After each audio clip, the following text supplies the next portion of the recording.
നമസ്കാരം. ഞാൻ Moideen Shah, Indian union കോൺഗ്രസിൻ്റെ പ്രസിഡന്റ്. ബഹുമാന്യ നിങ്ങൾക്കെല്ലാവർക്കും എൻ്റെയും എൻ്റെ പാർട്ടിയുടെയും അഭിനന്ദനങ്ങളും ആശംസകളും. വിരോധാഭാസം എന്ന് പറയട്ടെ, UDF നശിപ്പിച്ച്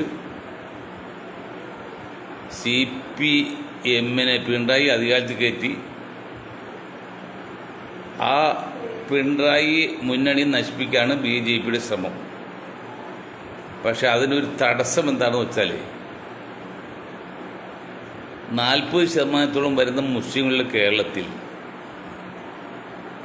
UDF മര്യാദക്ക് നിന്നാൽ, കോൺഗ്രസ് നയിക്കുന്ന ഐക്യജനാധിപത്യ മുന്നണി മര്യാദക്ക് നിന്നാൽ പ്രകാരം എല്ലാവർക്കും ജനസംഖ്യാനുപാതികമായ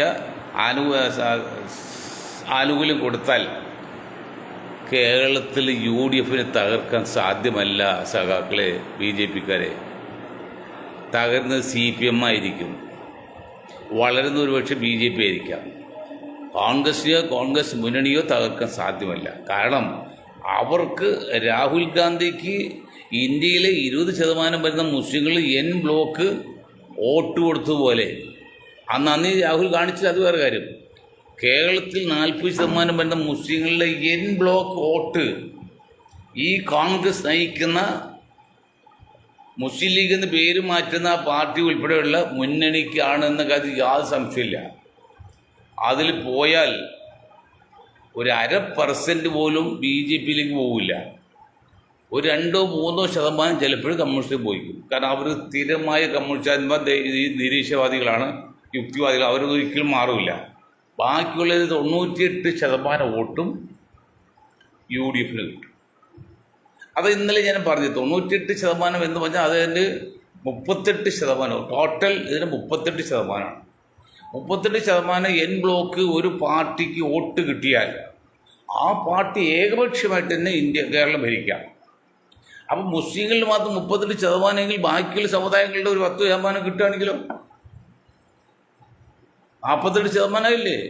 100 മുകളിലോ സീറ്റ് കിട്ടി UDF കേരളം ഭരിക്കാം നീണ്ട കാലങ്ങളോളം. അവിടെ ഈ കോൺഗ്രസ് ഒരു കാര്യം മനസ്സിലാക്കണം.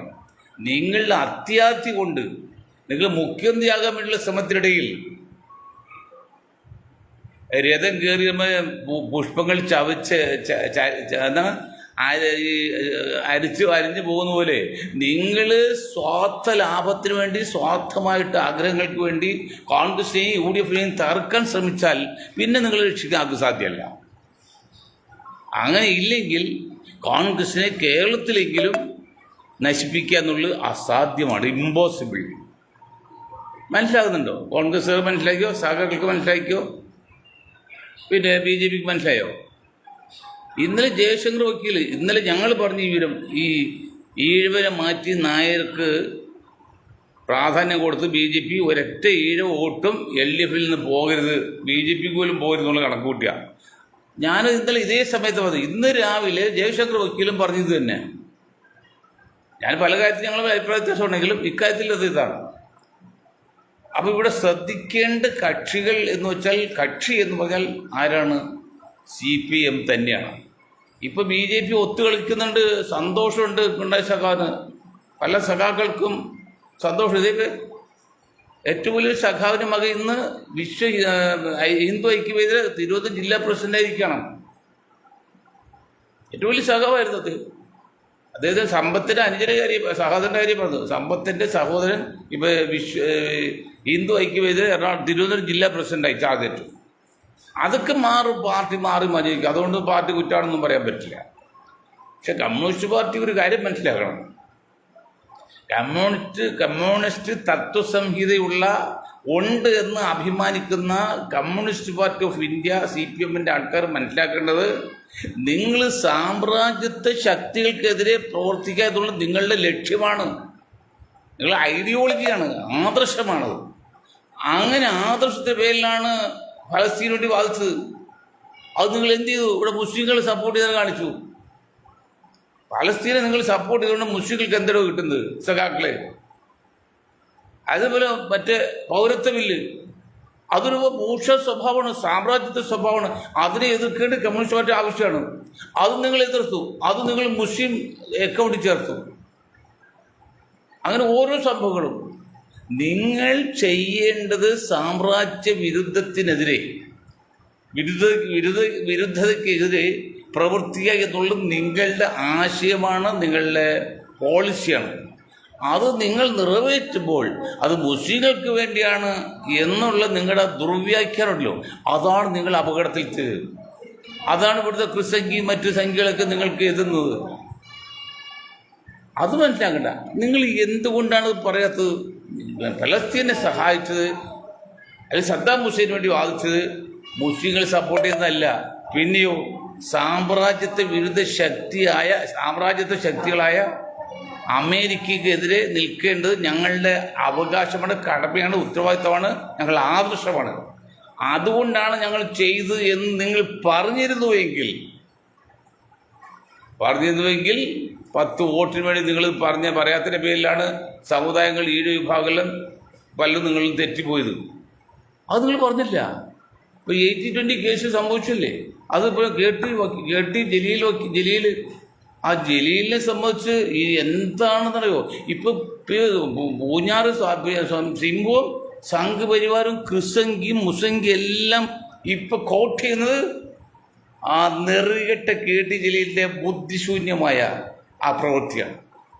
അദ്ദേഹത്തിന് പറയാമായിരുന്നു, അങ്ങനെ ഇഫ്താർ സമ്മേളനത്തിൽ മുസ്ലിങ്ങൾ പുരോഹിതന്മാർ കൂടി പറയാമായിരുന്നു. എന്താണ് പറയേണ്ടത്? ഇങ്ങനെ മദ്രസ പഠനം കഴിഞ്ഞ കുട്ടികൾ പോലും ഇതിൽ ഏർപ്പെടുന്നുണ്ട് എന്ന് പറഞ്ഞാൽ ഓക്കെ, അത് നിങ്ങൾ സൂക്ഷിക്കുന്നത് പറയായിരുന്നു. അത് ഈ വിഡ്ഢി കോമരൻ, ഞാൻ ജലീലിനെ കുറിച്ചാണ്, വിഡ്ഢി കോമരൻ ജമാഅത്ത് ഇസ്ലാമിന്റെ ആളായിരുന്നല്ലോ, ആദ്യം സിമിയുടെ ആളായിരുന്നല്ലോ. അന്ന് എന്താ പറഞ്ഞത്? ഇസ്ലാമിന്റെ മോചനം ഇന്ത്യയിലൂടെയെന്ന്. ആ ഒരു വാക്കിന് ഗൗരവം മനസ്സിലായോ? അതാണ് സംഘപരിവാർ ഇവിടെ പറഞ്ഞത്, ഇസ്ലാമിന്റെ അന്ത്യം ഇന്ത്യയിൽ തന്നെയെന്ന്. ഈ വിഡ്ഢികളാണ് മുസ്ലിം നാമധാരികളായിട്ട് സമൂഹത്തെ അല്ലെങ്കിൽ സമുദായത്തെ രക്ഷിക്കാൻ പറ്റുമെങ്കിൽ എന്താ കഷ്ടമെന്നല്ലേ പറയാൻ പറ്റുള്ളൂ. അതായത് മാനവ മോചനം ഇസ്ലാമിനോട് പറഞ്ഞെങ്കിൽ ഒരു കുഴപ്പമില്ലായിരുന്നു. കാരണം ഇസ്ലാം ഖുർആനാണ് അടിസ്ഥാനം, അത് ഇറങ്ങിയിരിക്കുന്നത്. അല്ലയോ ജനങ്ങളെന്ന് പറഞ്ഞേ, ഈ നാസ്, അല്ലയോ ജനങ്ങളെ, അല്ല മുസ്ലിങ്ങളെന്ന് പറഞ്ഞിട്ടില്ല. അത് പറയാതെ ഇസ്ലാമിന്റെ മോചനം, ഇന്ത്യയുടെ മോചനം ഇസ്ലാമിന്റെ പറഞ്ഞതിന്റെ പേരിലാണ് ക്ഷീണം പറ്റി. ആ സിമിയുടെ ബുദ്ധിയുള്ള മണ്ടത്തിനുള്ള കേട്ടി ജലീല് പല കാര്യങ്ങളും മണ്ടത്തിലാണ് പറഞ്ഞിരിക്കുന്നത്, പല കാര്യങ്ങളും. ഇവിടെ ഖുർആൻ വിതരണം നോമ്പ് കാലത്ത് സൗദി കോടതി വിതരണം ചെയ്യണം. ഇവിടെ എന്ത് പോരായി ഖുർആൻ? അതൊക്കെ ദുഷ്ടലാക്കാണ്. ഏതാനും കമ്മ്യൂണിസ്റ്റ് പാർട്ടിക്ക് വോട്ട് കിട്ടാൻ വേണ്ടി സമുദായത്തെ ചൂഷണം ചെയ്തല്ലേ. ഇപ്പം നിങ്ങൾ നോക്കണോ, നിങ്ങൾക്ക് ബുദ്ധി ഉണ്ടെങ്കിൽ ചാനലും മുഴുവൻ നിങ്ങളെ വോട്ട് ചെയ്താൽ പറഞ്ഞത് കേട്ടോ. നിങ്ങൾ പറഞ്ഞാണ് ശരി, പൂഞ്ഞാറ് സിംഹം പറഞ്ഞതും പാല ബിഷപ്പ് പറഞ്ഞല്ലേ ശരിയല്ലേ എന്നാണ് ചോദിക്കണത്. എടോ വിഡ്ഢിക്കഴുതേ, നിനക്ക് അള്ളാഹു ആയുസ് നീട്ടിത്തന്നതിൽ ഞങ്ങൾ സങ്കടപ്പെടാണ്. അത്ര ഗൗരവമുണ്ട് കാര്യത്തിൽ. നിങ്ങൾ ഒരു പക്ഷെ നല്ല രീതിയിൽ പറഞ്ഞായിരിക്കും, നല്ല രീതിയിൽ പറഞ്ഞു. ഞാൻ പറയുന്നു, അക്ഷരങ്ങൾ ചേരുമ്പോൾ വാക്കുകളാകും, വാക്കുകൾ ചേരുമ്പോൾ വാചകമാകും. അക്ഷരത്തിന് അർത്ഥമില്ല, വാക്കിന് അർത്ഥമുണ്ട്, വാചകത്തിന് ആശയമുണ്ട്. നിങ്ങൾ വാക്കുകൾ ചേർന്നപ്പോൾ ഒരു ആശയം വന്ന്, ആ ആശയം എന്താണ്? ഇവിടുത്തെ അബ്കാരെ പറ്റിയ ഇതെല്ലാം മദ്രസ പഠിച്ച വിദ്യാർത്ഥികളാണ്, അല്ല മദ്രസ പഠിച്ച കുട്ടികളാണ് ഭൂരിപക്ഷമാണല്ലോ. കൊളംബിയയിലെ മെയിൻ കേന്ദ്രം ഗുജറാത്തിലെ മുന്ദ്ര സമുദ്രം, അവിടുത്തെ എത്ര ലക്ഷം കോടി രൂപയുടെ സാധനം പോയിരിക്കുന്നത്, അതൊക്കെ എവിടെ പോയി? കേവലം പ്രതികരിക്കാൻ ശേഷി അല്പം കുറഞ്ഞു പോയി ഈ സമുദായത്തിന്റെ പേരിൽ. തീവ്രവാദത്തിലേക്ക് തിരിഞ്ഞ് ഒരു വിഭാഗം മന്ദബുദ്ധിയിലേക്ക് പോയി. അങ്ങനെ ഈ സമുദായത്തിന് വേണ്ടി വാദിക്കാൻ ആരുമില്ലാത്ത സന്ദർഭത്തിൽ ഈ സമുദായത്തെ ഒറ്റപ്പെടുത്തിയിരിക്കുമ്പോൾ നിങ്ങൾ പറഞ്ഞത്, നിങ്ങൾക്ക് എന്തിനാടോ അള്ളാഹു ആരോഗ്യം, ആയുസ്സും സമ്പത്ത് തന്ന്, വിദ്യാഭ്യാസം തന്ന്, സൗന്ദര്യം തന്ന്, നിങ്ങൾ അക്ഷര സ്ഫുടതയോടുകൂടിയുള്ള അച്ചടി ഭാഷ സംസാരിക്കുന്ന അപൂർവ മുസ്ലിങ്ങൾ ഒരാളാണ് നിങ്ങൾ. മറ്റാൾ നമ്മൾ അഹമ്മദ് കബീർ സാഹിബ്, അദ്ദേഹം സുഖലായി. നിങ്ങൾ പറഞ്ഞതിൻ്റെ ഗൗരവം നിങ്ങൾ മനസ്സിലാകുന്നുണ്ടോ? എടോ, വായിൽ നിന്നൊരു വാക്ക് പോയാൽ തിരിച്ചെടുക്കാൻ പറ്റുമോ? അതുപോലെ നിങ്ങൾക്കറിയില്ലേ? നിങ്ങൾ അളന്ന് തൂക്കി സംസാരിക്കും. നിങ്ങൾ ആ സദസ്സിൽ വെച്ച് അത് നേരെ അനൗൺസ് ചെയ്ത്. പള്ളികളിൽ സ്വകാര്യ സംഭാഷണമൊക്കെ ഉണ്ട്, അത് കാര്യമാണ്. ഇപ്പോൾ എന്ത് സ്വകാര്യ സംഭാഷണം ഒന്നുമില്ല, ആരെന്ത് പറഞ്ഞാലും നടക്കും. ഉദാഹരണം പറഞ്ഞാൽ BJP-യുടെ സംസ്ഥാന തെരഞ്ഞെടുപ്പ് ഇന്ന് ആണത് പ്രഖ്യാപിക്കുള്ളൂ പറഞ്ഞത്. പക്ഷേ ഇന്നലെ അപ്പം തന്നെ സംഗതി പുറത്തുപോയി, അത് പോകും. ഇന്നിപ്പം നിങ്ങളെയാണ് നിങ്ങളുടെ ആ പറഞ്ഞ വാക്ക് കോട്ട് ചെയ്താണ് ചാനൽ മുഴുവൻ ക്രിസ്ത്യൻകളും മുസ്ലിങ്ങളും കാസിയും കീസയും ഒക്കെ ഉപയോഗിക്കുന്നത്. ശരിയല്ലേ? നിങ്ങൾ വെണ്ടക്കാഴ്ചയിൽ പറഞ്ഞു മദ്രസ പഠനം കഴിച്ച മുസ്ലിങ്ങളാണ് ലഹരിയിൽ അധികവുമെന്ന്. അധികമാണോ? അപ്പം നിങ്ങൾ പറഞ്ഞ ഭാഷ എന്നറിയോ? ഇങ്ങനെ പറയേണ്ടത് കുഴപ്പമില്ല, ഇങ്ങനെ പറഞ്ഞാൽ കുഴപ്പമില്ല. എന്താ പറയേണ്ടത്? ഇങ്ങനെ മദ്രസ പഠനം കഴിഞ്ഞ നമ്മുടെ സഹോദരന്മാരും ഈ കേസിൽ പെടാറുണ്ട് എന്ന് പറയുന്നു. അത് നമ്മൾ പുരോഹിതന്മാർക്ക് മുന്നറിയിപ്പായിട്ട് കൊടുത്തു എന്ന് പറഞ്ഞാൽ ഓക്കെ ആയിരുന്നു. അതാണ് വാക്ക് തെറ്റിപ്പോയത്. അത് നിങ്ങൾക്ക് അള്ളാഹുവിൻ്റെ ശാപം കിട്ടിയോണ്ടാണ്. ആവശ്യമില്ല നിങ്ങൾ സമുദായത്തെ നിങ്ങൾ ദൂഷ്യം ചെയ്യുന്നു. ആ ശാപം അതാണ് പറയാൻ തോന്നുന്നത്. അപ്പം എനിക്ക് സംഭവിക്കാം, അള്ളാഹുവിൻ്റെ ശാപം കിട്ടിയാൽ പടച്ചോനെ, അള്ളാഹു സത്യം പറയാണ്, നോമ്പോലത്ത് ആരും രക്ഷപ്പെടില്ല. അവിടെ നമ്മൾ 100 വട്ടം ക്ഷമിച്ചുകൊണ്ടും അള്ളാഹുവിൻ്റെ രഹസ്യമായിട്ട് ഉറക്കലും തേടിക്കൊണ്ട് നമ്മൾ ഓരോ വാക്കും പറയുന്നത്. വാക്ക് പറഞ്ഞ് വന്നു പോകും. അങ്ങനെ വന്ന പല സ്ഥലം നിങ്ങൾക്കിട, അത് നിങ്ങൾക്ക് അള്ളാഹുവിൻ്റെ ശാപമാണ്. കാരണം നിങ്ങൾക്ക് ആരോഗ്യം തന്ന്, സൗന്ദര്യം തന്ന്, വിദ്യാഭ്യാസം തന്ന്, സമ്പത്ത് തന്ന്, ആ നിങ്ങൾ എന്നിട്ട് സ്വാർത്ഥ ലാഭത്തോടെ അത് 80-20 കേസിൽ നിങ്ങൾ എന്ത് ഇപ്പം ഏപ്രിൽ മാസം 4-ാം തീയതി മാനാഞ്ചിറ മൈതാനിയിൽ സഭ വലിയൊരു യോഗം വിളിച്ചിട്ടുണ്ട്. അതിൽ പല കാര്യം പറയുന്ന കൂടുതലും 80-20 കാര്യം പറയാണ്. അത് ഞാൻ പറഞ്ഞല്ലോ, ഇവിടെ എത്ര 1000 കോടി രൂപയുടെ ശമ്പളമാണ് സർക്കാർ ഖജാവിൽ നിന്ന് ഈ സഭയുടെ ആൾക്കാരും പറ്റുന്നത്. അത് കോടിക്കണക്കിന് രൂപ. ഒരു അധ്യാപകന്, കോളേജ് അധ്യാപകന് ഏതാണ്ട് 10-30 ലക്ഷം രൂപ അല്ല, ഇപ്പോൾ 50 ലക്ഷം മറ്റേ ശമ്പളം കിട്ടും കൊല്ലത്തിൽ. അതുകൂടാതെ അവർക്ക് 1.25 ലക്ഷമായിട്ട് പെൻഷൻ കിട്ടും. അത് ഏതാണ്ട് എത്ര 1000 കോടി രൂപയാണ് പെർ മന്ത് സർക്കാരിൻ്റെ ഖജാവിൽ നിന്ന് ഈ സഭയുടെ ആൾക്കാർ വാങ്ങുന്നത്. അതൊന്നും കാണുന്നില്ല, സർക്കാരിൻ്റെ ഖജാവിൽ നിന്നാണ്. അത് പാവം മുസ്ലിം സമുദായത്തിൽ സ്കോളർഷിപ്പ് കൊടുത്ത് ആകെ 20 കോടിയാണ്, 20 crore. അതിലും അവർ വീതം ചോദിച്ചു, ഓക്കെ സമ്മതിച്ചു. എന്നിട്ട് അത് വീതം കിട്ടി കുറഞ്ഞു പോയി ഹൈക്കോടതി കൊടുത്തു. ഹൈക്കോടതി കൊടുത്തപ്പോൾ അവർ സത്യം പറഞ്ഞ സംഘപരിവാരം പറഞ്ഞപ്പോൾ അവർ വീണുപോയി. ഈ സമ്പത്ത് കൂടി അലസ വന്നാലും പണ്ടത്തിനും കാണിക്കും. അതാണ് സഭയ്ക്ക് പറ്റിയ കുഴപ്പം. അപ്പം അങ്ങനെ കാണിച്ച് നിങ്ങൾ അങ്ങനെ വെച്ചിരിക്കുകയാണ്. ആ സഭ നിങ്ങൾ പറയേണ്ടെന്ന്. അന്ന് നിങ്ങൾ മന്ത്രിയല്ലേ, ആ വകുപ്പ് മന്ത്രിയല്ലേ, ഇത് നിങ്ങൾ പറയുന്നതല്ലേ ശരി, 80-20 അല്ലത്, ഇത് ഇങ്ങനെയാണ് സംഗതി, ഇത്രേ ഉള്ളൂ എന്ന് പറഞ്ഞ് മനസ്സിലാക്കി നിങ്ങൾ മൗനം പാലിച്ച് 10 വോട്ട് LDF കിട്ടാൻ വേണ്ടി കുറച്ച് വോട്ട് കിട്ടുകയും ചെയ്ത്. അപ്പോൾ നിങ്ങൾ പോയില്ല, മന്ത്രിസ്ഥാനത്ത് പോയില്ല. നിങ്ങളെ ഇനി MLA സ്ഥാനം പോകും നിങ്ങൾക്ക്. ഇതാണ് ഇങ്ങനെ അടുത്ത നിങ്ങൾ സീറ്റ് കിട്ടൂല, ഉറപ്പാണ്. 2 പ്രാവശ്യം കഴിഞ്ഞാൽ കിട്ടൂല. അവിടെ നിങ്ങളിപ്പോൾ BJP മുന്നണിയിൽ പോകാൻ സാധ്യതയുണ്ട്. അതൊക്കെ നിങ്ങളുടെ ആവശ്യം, കുഴപ്പമില്ല. അതിന് ഈ സമുദായത്തെ പണയപ്പെടുത്തി പോകരുത്. എനിക്കിനി BJP പോകാം, പക്ഷെ ഞാൻ ഒരിക്കലും സമുദായത്തെ പണയപ്പെടുത്തി പോകില്ല എന്നുള്ളത് വേറെ കാര്യം. പക്ഷേ അത് നിങ്ങൾ അതാ ചെയ്തത്. അങ്ങനെ ചെയ്യും. അത്ര പോലും ഇത് ഇത്ര പോലും ദൂഷ്യം അബ്ദുള്ളക്കുട്ടി ചെയ്തിട്ടില്ല സമുദായത്തിന്. നിങ്ങൾ ചെയ്തത് എത്ര ഗൗരവമുള്ള കാര്യം എന്നറിയോ? ഇത് നൂറ്റാണ്ട് കഴിഞ്ഞാലും ആ നിങ്ങൾ പറഞ്ഞ കോട്ട് ഇത് പോവോ എന്നും ഉപയോഗിക്കില്ലേ? പണ്ടെന്തോ ഒരു അത്യാവശ്യമോ അച്യുതാനന്ദൻ പറഞ്ഞു, പണ്ടെന്തോ കരീം എന്തൊരു വാക്ക് പറഞ്ഞു, അതെല്ലാം ഇപ്പോൾ ഉപയോഗിച്ചുകൊണ്ടിരിക്കുകയാണ്. അപ്പം നിങ്ങൾ ദയവ് ചെയ്ത് ഓരോ വാക്കും പറയുമ്പോൾ സൂക്ഷിക്കണം. നിങ്ങളുടെ വാക്കിനൊക്കെ സമൂഹം വിലയിരുത്തുന്ന സമൂഹം ശ്രദ്ധിക്കുന്നത്. എന്നെപ്പോലെയല്ല, ഞാനൊരു പാവ മനുഷ്യൻ, അത് ചെയ്തിട്ടുണ്ട്. അപ്പം അതുകൊണ്ട് BJPക്ക് വേണ്ടി വാദിക്കുന്ന സംഘപരിവാരം ക്രിസ്ത്യൻകളും മുസ്ലിങ്ങളും ഒരു കാര്യം മനസ്സിലാക്കണം. ഇതൊന്നും പറയാൻ വേണ്ടി ഇരുന്നല്ല. ഒരു രാഷ്ട്രീയക്കാർ നിലയിൽ ഇതൊന്നും പറയാൻ പാടില്ല, പറയാൻ താല്പര്യം, നമുക്ക് വേറെ വിഷയങ്ങൾ പറയുന്നുണ്ട്. പക്ഷേ ഇത് പറയിപ്പിക്കുകയാണ്. ഈ സമുദായത്തെ സ്ഥാനത്തും അസ്ഥാനത്തും ആക്രമിക്കുമ്പോൾ അതിന് എതിരെ സംസാരിക്കുന്ന ശക്തിയിൽ കാര്യമായിട്ട് കാണുന്നില്ല. കുറേ തീവ്രവാദ സംഘടന, കുറച്ച് തീവ്രവാദ സംഘടനകൾ എന്തെങ്കിലും വരുന്നുണ്ടെന്നേ മറ്റാരും പറയുന്നില്ല എന്ന് പറയാൻ ഞാൻ ഉദാഹരണം, കേരളത്തിലെ അല്ല മലപ്പുറം ജില്ലയിലെ 10 സന്ദർശിക്കുന്ന സ്ഥലങ്ങളെ കുറിച്ച് പറഞ്ഞു. പുരാവസ്തുവായിട്ട് ബന്ധമുള്ളതാണ്. അതിൽ 3 അമ്പലങ്ങളുടെ കാര്യം പറഞ്ഞെടുത്ത് പറഞ്ഞു. പൊന്നാനി വന്നപ്പോൾ അത് മീൻപിടുത്ത കേന്ദ്രമാണ്. ഏറ്റവും പഴക്കമുള്ള ഇസ്ലാമിക പള്ളി, മുസ്ലിം പള്ളികളൊക്കെ പൊന്നാനി. അത് പറഞ്ഞില്ല. അവിടെ കൊടുപ്പോൾ അത് മീൻപിടുത്ത കേന്ദ്രമാക്കി. പൊന്നാനി മീൻപിടുത്ത തുറമുഖം കാണുന്നത്. അങ്ങനെ ഓരോ സമയത്തും വാക്കുകൊണ്ടും പ്രവൃത്തികൊണ്ടും ഈ സമുദായത്തെ നശിപ്പിക്കാനും ഒറ്റപ്പെടാൻ നോക്കുന്നുണ്ട്. നിങ്ങൾക്കറിയാമല്ലോ, വേളാങ്കണ്ണിക്ക് വേണ്ടി കെ വി തോമസ് മാഷ് മന്ത്രിക്കായിരുന്നപ്പോൾ റെയിൽവേ ട്രെയിൻ അനുവദിച്ചത്.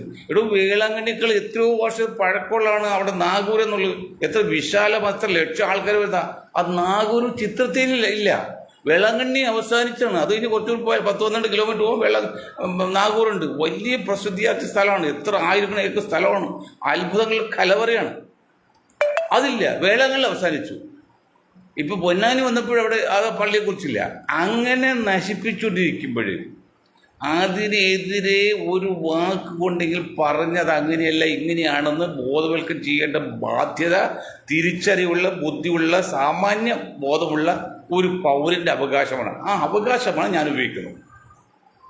ജാതിക്ക് വേണ്ടിയല്ലത്, അവഗണിക്കരുത്. ഇപ്പോൾ കണക്കൂട്ടെന്നറിയോ, നമ്മളിപ്പോൾ ഈ മാത്യു സാമുവലിൻ്റെ കാര്യം ഞാൻ വേറെ പലരും പറയും. ഇന്ന് ആ മനുഷ്യൻ പറഞ്ഞെന്നറിയോ, ഗാസ കാര്യം അങ്ങനെ പറഞ്ഞു പറഞ്ഞാൽ അദ്ദേഹം പ്രചരണം കിട്ടുള്ളൂ. ഗാസ, പിന്നെ എന്താണ് ലിബിയ മറ്റൊക്കെ ചേർത്ത് ഇസ്രായേൽ വിപുലീകരിക്കേണ്ടത് ഓരോ ക്രിസ്ത്യാനിയുടെയും ആഗ്രഹമാണ്, ചിന്തയാണ്, ആവശ്യമാണ്. എന്താ മാത്യു സാമുവൽ പറഞ്ഞത്? പലസ്തീൻ ജനത എന്നുള്ള യാഥാർത്ഥ്യമല്ലേ? ആ ജനിച്ച നാടിൽ ആട്ടിപ്പാച്ച് നിങ്ങളുടെ ഇസ്രായേൽ വികസിപ്പിക്കണമെന്ന് പറഞ്ഞാൽ അതിനല്ലേ സാമ്രാജ്യത്വ ശക്തികളുടെ സാമ്രാജ്യത്വം പറഞ്ഞത്? അതിനല്ലേ ഫാസിസം പറഞ്ഞത്? അതിലെ ബൂഷ എന്ന് പറഞ്ഞത്? അത് നിങ്ങൾ കൂട്ടി നിൽക്കാവോ? പലസ്തീൻ എന്നൊരു ഹമാസ് പോട്ടെ, ഹമാസ് അന്ന് കയറിയത് തികച്ചും തെറ്റായിപ്പോയത് മാത്രമല്ല, അത് ഇസ്രായേലിൻ്റെ സപ്പോർട്ട് കൂടിയാണ് കയറിയതും. ഇസ്രായേൽ സാഹചര്യം കയറി, അല്ലെങ്കിൽ കയറില്ല. അല്ലെങ്കിൽ ഈച്ച പോലും വന്ന് അറിയുന്ന അവർക്ക് ഇത്രയും 10-18 കിലോമീറ്റർ അകത്തേക്ക് കയറി ഇത്രയും പേരെ കൊല്ലാനത് സാധിച്ചെങ്കിൽ ഇസ്രായേൽ സപ്പോർട്ട് ചെയ്ത് തന്നെയാണ്. അതായത്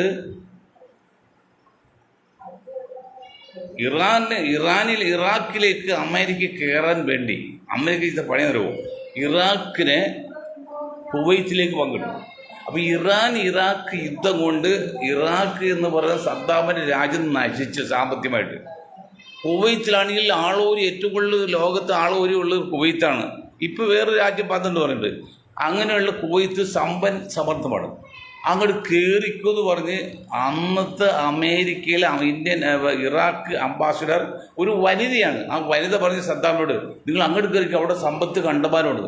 എന്നാൽ അവിടെയാണെങ്കിൽ ഈ കേരളത്തിൽ പോയ അച്ചായന്മാരൊക്കെ കൈയടക്കിയിരിക്കുകയാണ്. അത് സദ്ദാമിന് ആരോ റിപ്പോർട്ട് കൊടുത്തു. അത് അച്ചായന്മാരാണ് കൈയടക്കി പോയി തന്നു. അന്ന് ഇന്നും അത് തന്നെയാണ്.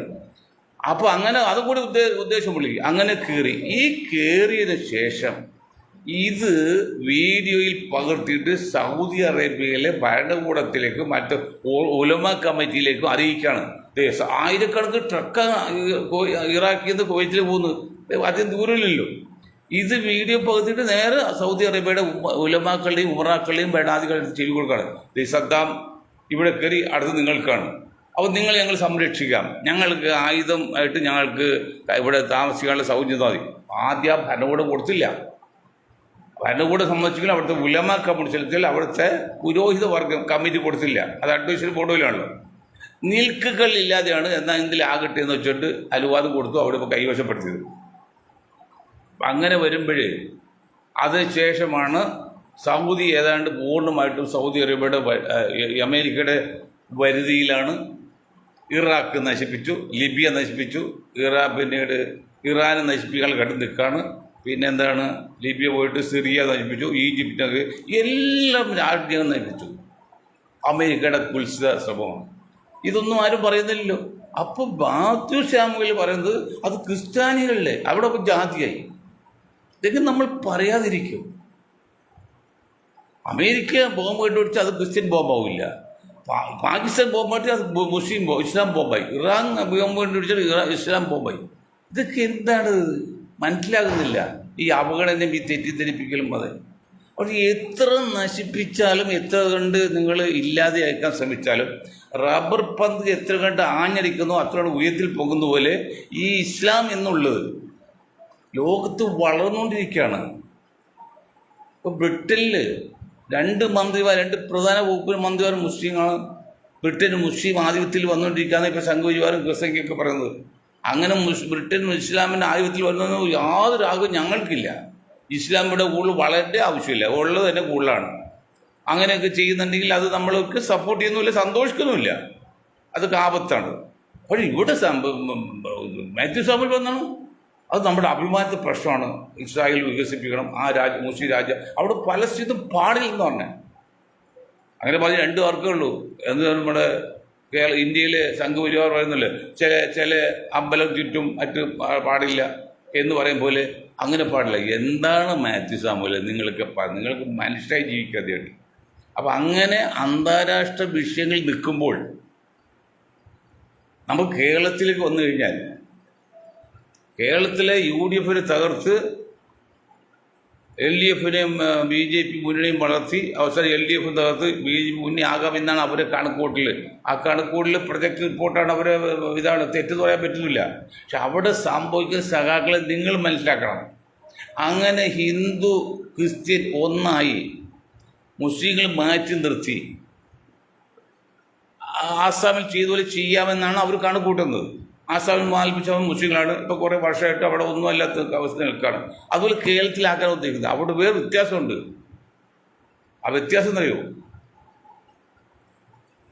നിങ്ങൾ പറയുന്ന സമുദായം ക്രിസ്ത്യൻ സമുദായം 10% ഉള്ളൂ കേരളത്തിൽ. 16% 6% കൺവെർട്ട് ക്രിസ്ത്യാനി. അത് നിങ്ങൾക്കറിയാമല്ലോ. പാലാ ബിഷപ്പിനോടൊക്കെ പറയാണ് കൺവെർട്ട് ക്രിസ്ത്യൻ മതപരിവർത്തനം ചെയ്ത ക്രിസ്ത്യാനി എന്നല്ലേ.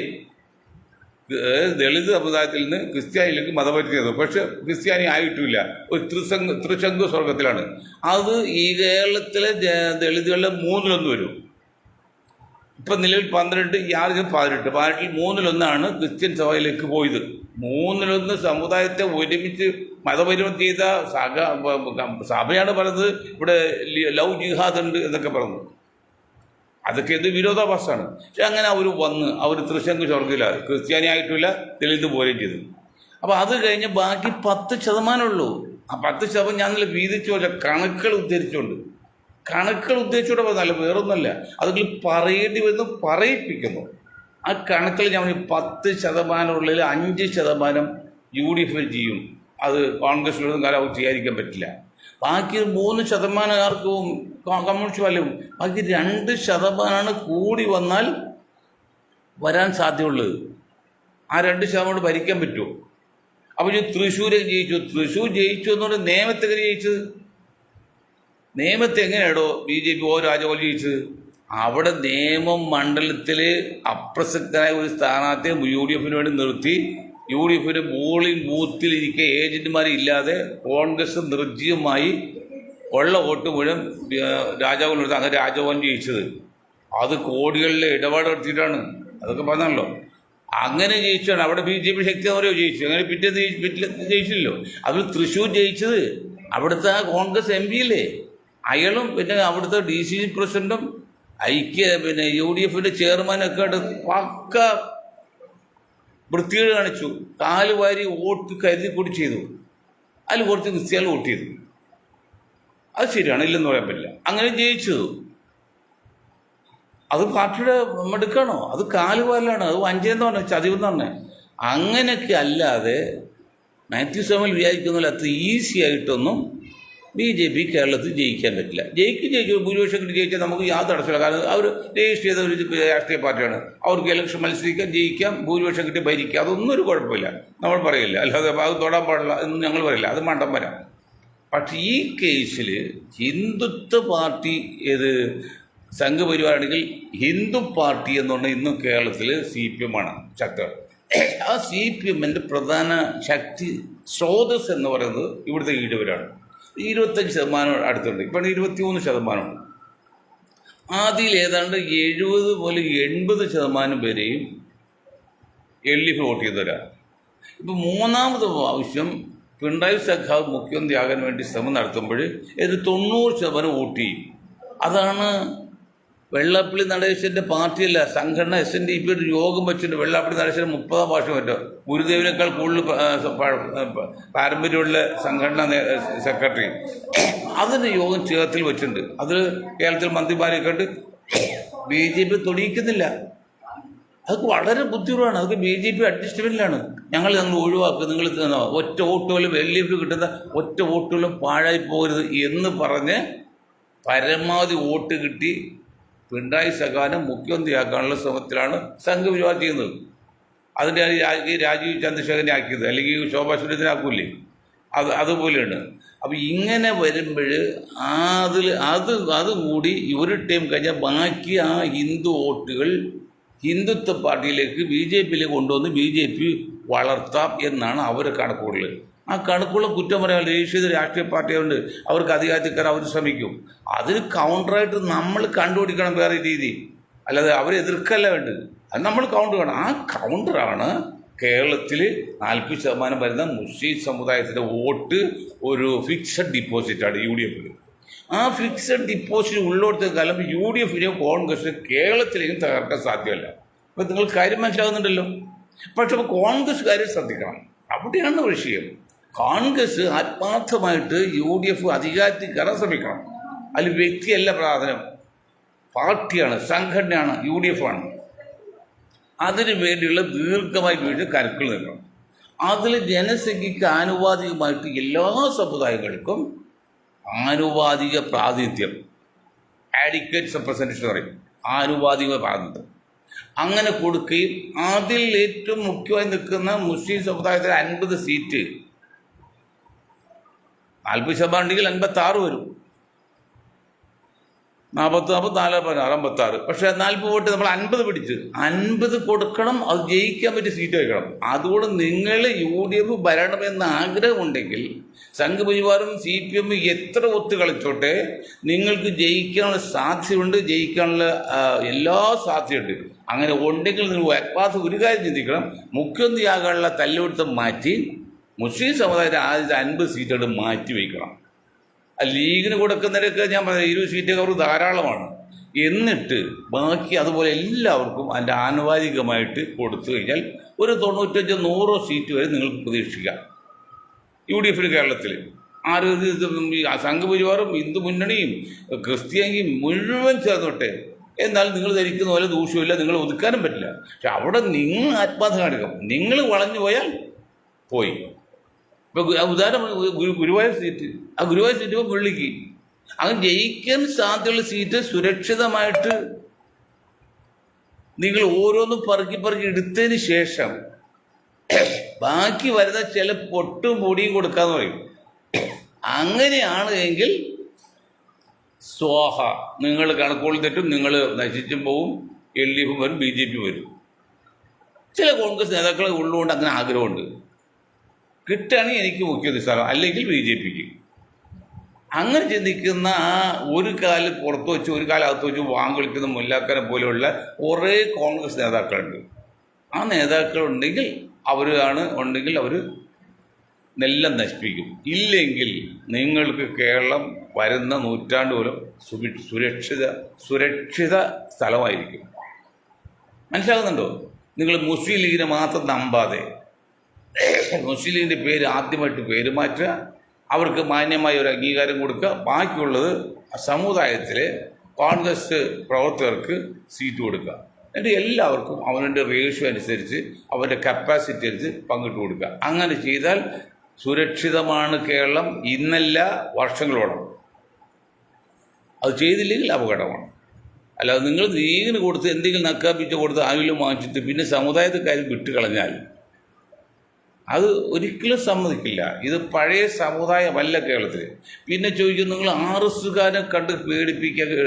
ഇടോ, RSS ഭരിച്ചാലും കോൺഗ്രസ് ഭരിച്ചാലും ക്രമസമാധാനം ചില സ്ഥലത്ത് പ്രശ്നങ്ങളുണ്ടാവും, സംഘർഷം ഉണ്ടാവും. ഒരു വീട്ടിൽ 4 മക്കളുണ്ടെങ്കിൽ 4 പേര് തമ്മിൽ തല്ലുണ്ടാകില്ലേ? അതുപോലെ ഇതേപോലെ വ്യത്യസ്തമായ അഭിരുചിയുള്ള നാനാ മതങ്ങളുള്ള 6008 ജാതിയുള്ള ഇന്ത്യയിൽ ഇതുപോലുള്ള കലാപങ്ങളൊക്കെ ഉണ്ടാവും. അതൊന്നും പേടിക്കാനൊന്നുമില്ല. അതന്നെ പക്ഷെ നടക്കും. അത് ലക്ഷ്യമായിട്ട് കുറേ പേർക്ക്. അതുകൊണ്ടൊന്നും നിങ്ങൾ നിരാശപ്പെട്ട കാര്യമില്ല. ഇന്ത്യൻ മുസ്ലിങ്ങൾ ഇന്ത്യയിൽ നിരാശപ്പെട്ട ഒരു കാര്യമില്ല. സംഘപരിവാർ ഒറ്റയ്ക്ക് ഭരിച്ചാലും ഇതിൽ കൊളിഞ്ഞ് ചെയ്യാനില്ല. അപ്പോൾ നമ്മൾ മനസ്സിലായി ഇത് ചെയ്തോളൂ, ഇതിൽ കൊളിഞ്ഞൊന്നും ചെയ്യാനില്ല. അപ്പോൾ അത് ഓർത്തുകൾ പേടിക്കണ്ട. പക്ഷേ നിങ്ങളുടെ ശക്തി നിങ്ങൾ അറിഞ്ഞില്ലെങ്കിൽ, നിങ്ങൾ മനസ്സിലാക്കാൻ ശ്രമിച്ചില്ലെങ്കിൽ, നിങ്ങൾ ഇങ്ങനെ ശക്തികളുടെ ഒരു വിഭാഗമാണെന്ന് ബുദ്ധിയും കഴിവും പരിചയവും ദീർഘവീക്ഷമുള്ള നേതാക്കൾ പറയുന്നത് കേട്ട് നിങ്ങളത് സഹകരിച്ച് പോയില്ലെങ്കിൽ ബുദ്ധിമുട്ടാണ്. അവിടെ KT ജലീലിനെ പോലെ ഒരു 10 നേതാവ് വന്നാൽ തീർന്നു. അത് ചെയ്യരുത്, സ്വാർത്ഥ താല്പര്യത്തിനുണ്ട്. ഇപ്പം ഞങ്ങളിത് പറയുമ്പോൾ ഞങ്ങൾ ഒരു പഞ്ചായത്ത് മെമ്പർ പോലും ആകുന്നില്ല. അന്ന് കോൺഗ്രസിനെതിരെ നമ്മുടെ ജയപ്രകാശ് നാരായൺജി തുടങ്ങിയപ്പോൾ അദ്ദേഹം പറഞ്ഞു ഞാൻ ഒരു സ്ഥാനം വഹിക്കില്ല, ഞങ്ങൾക്കൊന്നുമില്ല. അങ്ങനെ ഏറ്റുപോലെ നമ്മൾ ഒരു വാർഡ് മെമ്പർ പോലും ആഗ്രഹിക്കുന്നില്ല. മൊയ്തീൻ ഷാ ആഗ്രഹിക്കുന്നില്ല. മൊയ്തീൻ ഷായുടെ പാർട്ടിക്ക് അതിൻ്റെ അർഹതമായ സ്ഥാനം പ്രതീക്ഷിക്കാം, ഞങ്ങളാവില്ല. അങ്ങനെ ആകാത്തതിന് ശേഷമാണ് ഞങ്ങൾ പറയുന്നത് നിങ്ങൾ മാതൃക കാണിക്കുന്നുണ്ട്. അല്ല, ഞങ്ങൾ ആദ്യമായിട്ട് എൻ്റെ സീറ്റ് ക്ലിയർ ആയി കഴിഞ്ഞാൽ പിന്നെ ഞാൻ മിണ്ടില്ല. അതാണ് കോൺഗ്രസ് പറ്റിയ കുഴപ്പം.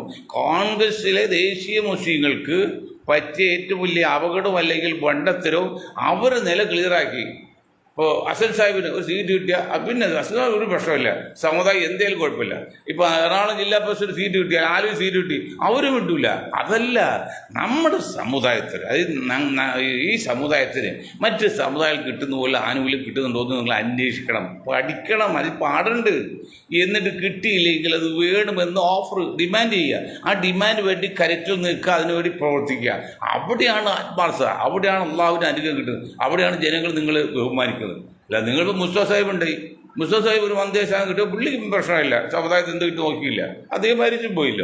അതുപോലെ ഓരോ നേതാക്കളും കാലാകാലങ്ങളിൽ, പക്ഷെ അത് മാറ്റി സമുദായത്തിന് വേണ്ടി കൂടി പ്രവർത്തിക്കണമെന്ന് പറഞ്ഞുകൊണ്ടും അതിനുവേണ്ടി ശ്രമിക്കുന്ന മൊയ്തീൻ ഷായുടെ ഗ്രൂപ്പിലും നിങ്ങൾ സഹകരിക്കണമെന്ന് പറഞ്ഞുകൊണ്ടും ഞാൻ എൻ്റെ വാക്കുകൾ നിർത്താണ്. നിങ്ങൾക്ക് ഒരായി നന്ദി. ജയ് ഹിന്ദ്.